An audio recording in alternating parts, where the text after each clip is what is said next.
Live from the campus of Washington and Lee University, this is a Channel 18 Rockbridge News Update.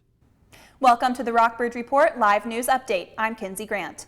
Breaking out of Washington, President Trump signed an executive order that reversed many of President Obama's climate change policies.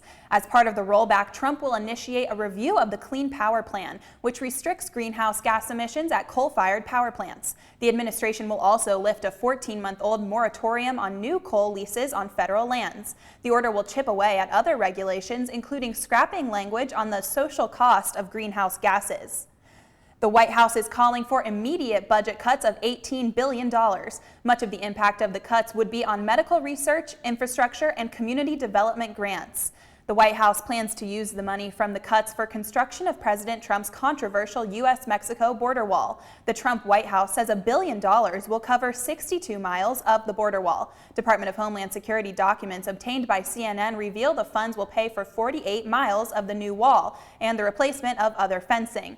During his campaign, President Trump repeatedly promised that Mexico would pay for the wall. Senate Democrats are threatening to filibuster any action taken to fund construction of the wall. Just days ago, House Speaker Paul Ryan declared that Americans would be, quote, living with Obamacare for the foreseeable future. But today, Ryan announced that the House will be revisiting the health care bill. However, Ryan did not offer a timeline for the bill, and the GOP will have to overcome deep division in order to pass the legislation. We are united around a common set of principles. We are united around our agenda, and we all want to advance the cause of freedom and limited government. We promised that we would repeal and replace Obamacare, and that's exactly what we're going to do. Now, this issue isn't going away. Obamacare continues to fail the American people. Lexington Fire Chief Ty Dickerson says a cigarette dropped on a couch caused last week's fire at a Washington and Lee off-campus house. The 6 students living in the house said they noticed the fire starting in a couch the previous night and extinguished it with water before they went to bed.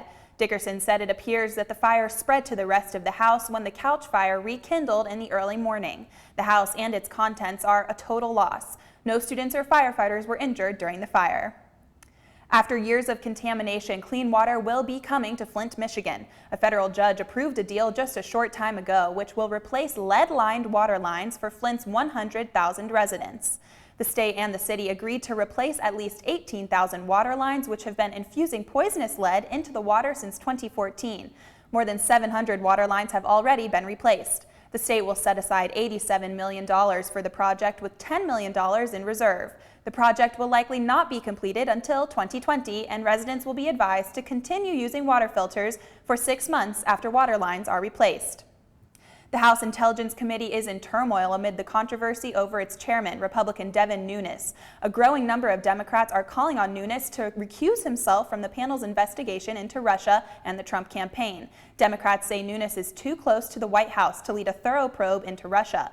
Among the Democrats calling for the recusal is committee member Jackie Speier.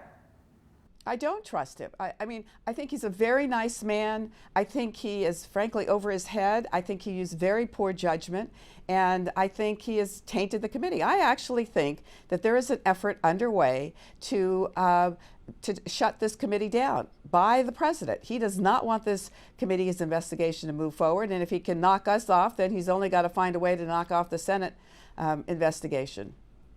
Both Nunes and Speaker Paul Ryan say there is no conflict with Nunes remaining on the committee. Meanwhile, the House Intelligence Committee has scrapped all planned meetings this week amid the Nunes controversy. The full committee typically meets at least twice a week. It's unclear if those meetings will be rescheduled.